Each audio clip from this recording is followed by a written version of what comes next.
Hello friend, সবাই কেমন আছো? আশা করি সবাই ভালো আছো। চলে এসেছি আর একটা নতুন ভিডিও নিয়ে আর নতুন টপিক নিয়ে। তো বন্ধুরা, দেখতে পাচ্ছ তোমরা এখন ডায়মন্ড ডাব, আমি ডায়মন্ড ডাব নিয়ে টুকিটাকি আলোচনা করি এই ভিডিওতে।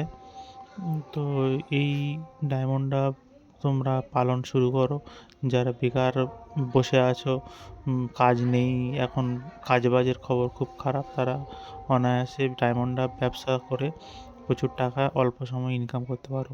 ডায়মন্ড ডাব তোমরা 10 জোড়া থেকে স্টার্ট করতে পারো। এরা খুবই ভালো বাকি খরচ খরচা কম, খরচ খরচা অনেক কম। এরা শুধু স্রেফ দানা খায় আর গ্রিড দিলে গ্রিড খায়, অন্য কোনো খাবারের প্রয়োজন হয় না।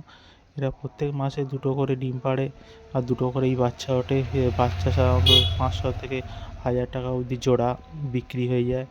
যারা বেকার বসে আছো তারা লাভজনক ঘুঘু পালন করো। আমি সবসময় ঘুঘু পাখি পালন করার কথা বলি।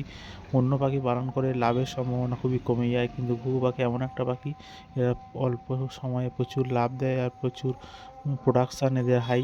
তোমরা অনায়াসে এই 10 জোড়া থেকে 5 জোড়া থেকে এই ডায়মন্ড ডাব ব্যবসা শুরু করতে পারো। এটা খুবই শান্ত পাখি, ডাকাডাকিও করে না, আর খুব ভালো ব্রিডিং রেজাল্ট এদের হয়। তোমরা ভালো খাবার দাও, ফ্রেশ জল দাও, শুধু ফ্রেশ কাংনি দানা দাও, তাদের এদের চলে যাবে। আর খাবারের পাশাপাশি তোমরা সমুদ্রের ফেনাটা দিয়ে রাখবে আর গ্রিডটা দিয়ে রাখবে, তাদের ব্রিডিং রেজাল্ট খুবই ভালো হবে। আর এইটা পালন করে তোমরা প্রচুর টাকা লাভ করতে পারো। তো ভিডিওটা মূলত এই নিয়েই ছিল, ডায়মন্ড ডাব ব্যবসা নিয়ে। ভিডিওটা ভালো লেগে থাকলে তোমরা অবশ্যই চ্যানেলটি সাবস্ক্রাইব করো আর লাইক করো আর বন্ধুদের সঙ্গে শেয়ার করে দাও। দেখা হবে পরের ভিডিওতে। সবাই ভালো থেকো, বাই বাই।